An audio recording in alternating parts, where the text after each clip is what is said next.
Welcome to today's lesson. My name is Robin Thornton from robinthornton.co.uk.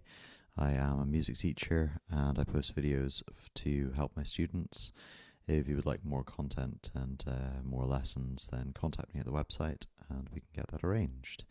Today's lesson is a quick music theory lesson. It was requested by one of my pupils who was looking into scales and trying to understand what was going on with those. If I start you off with a C major scale, so this is going from C all the way up to C, and if we have a look at the format that makes up the major scale, then that will help us to understand how to make up future scales. We've got two things within Western art music. That is music from Europe and America, as in Western art music. Eastern art music would be different from this, but we're working within Western art music tradition here. So we only have two things. We have tones and we have semitones.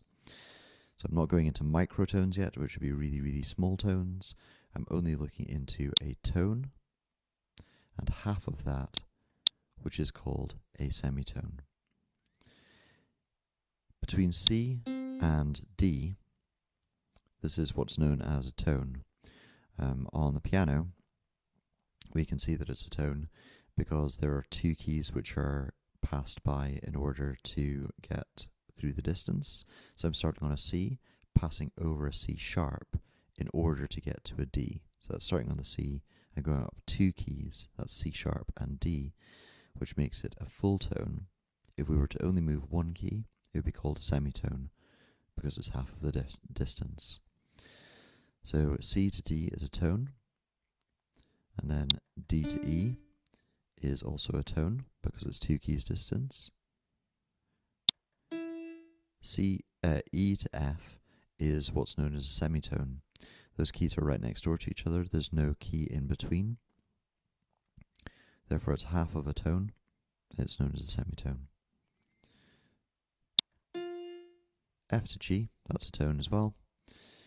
G to A, and then A to B, so all of those are tones because you can see that there's a key in between.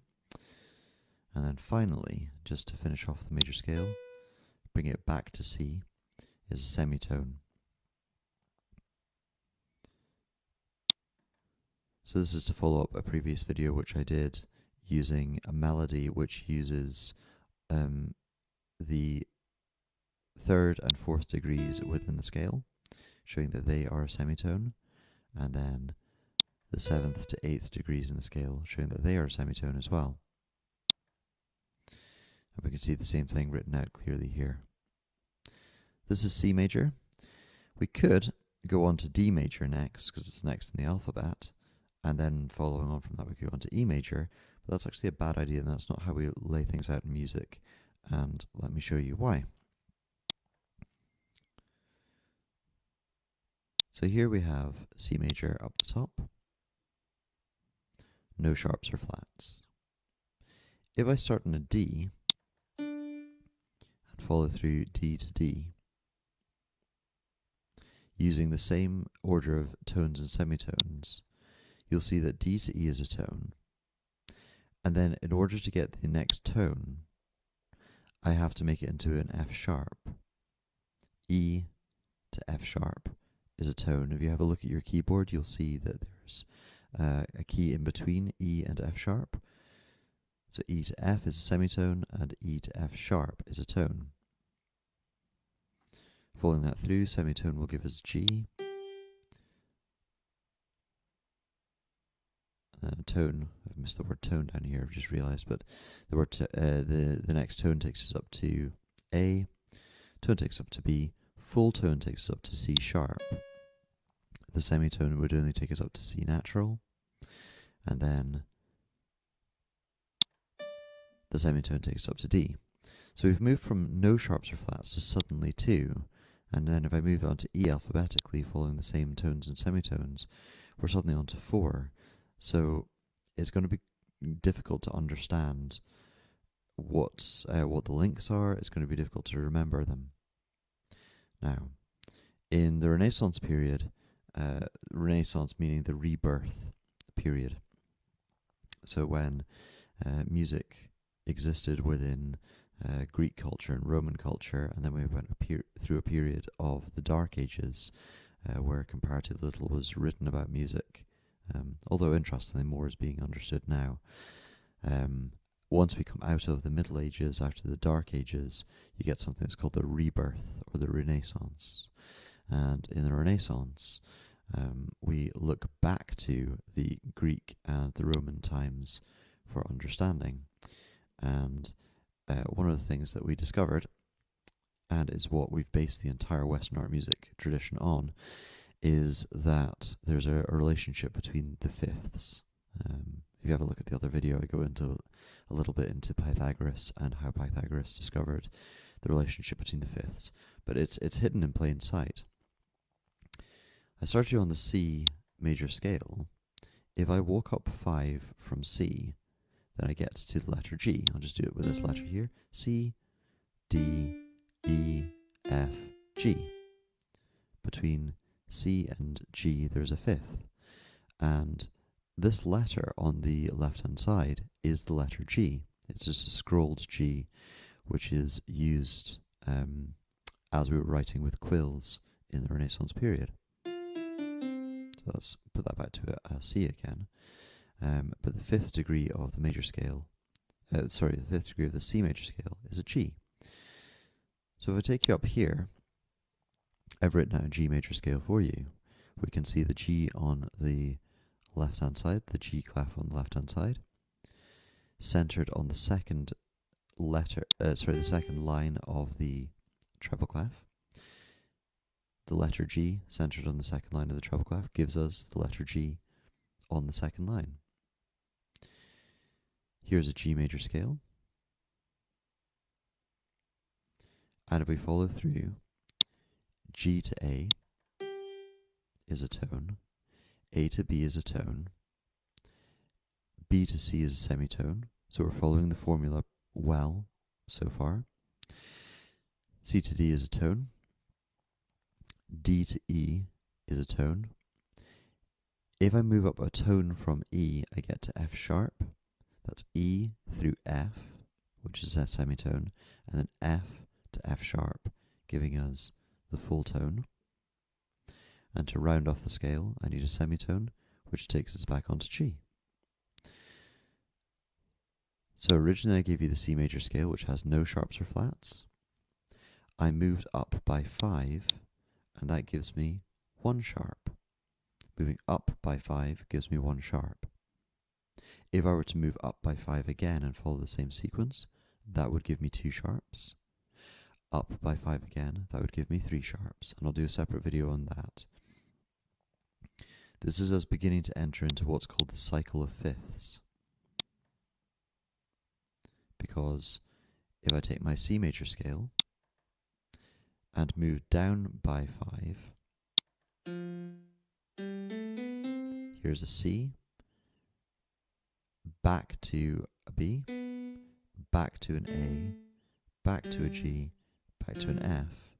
This is 1, 2, 3, 4, 5 between the F and the C, which actually gives me my F clef on the left hand side here. This one's perhaps a little more difficult to see than the G, but this is an F.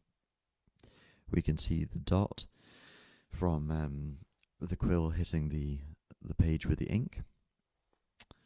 We can see scrolling down the left hand side as we would normally do with an F.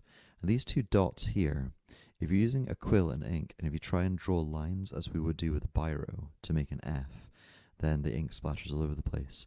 So what they did in terms of lettering in the Renaissance period was just dot 2 dots here, and that would be the letter F.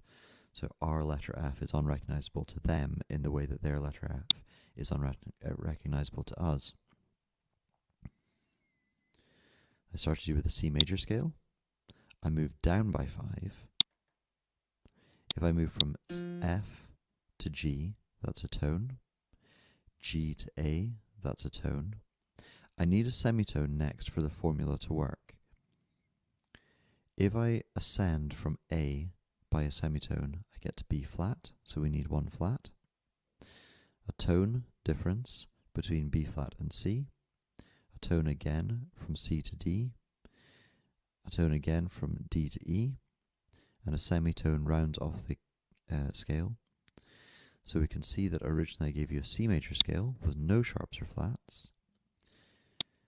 But now, moving down by 5, I get one flat just by following the formula. If I were to move down by 5 again, that would give me 2 flats. If I were to move down by 5 again, that would give me 3. And down by 5 again, that would give me 4, and so on, making the cycle of fifths happen. Where what we're doing is we are moving in a cycle away from C, C being the center, which is why it's called middle C, of music since the Renaissance period. With C as the center, we can move up by 5 to G, and we can move down by 5 to F. If we move up by 5 to G, that gives us 1 sharp. And if we move down by 5 to F, that gives us 1 flat. If we were to move up by 5 and then up by 5 again, that would give us 2 sharps. And taking us from the C, if we move down by 5 and then down by 5 again, that gives us 2 flats. I will do a separate video on the cycle of fifths to show you how to broaden your knowledge of scales.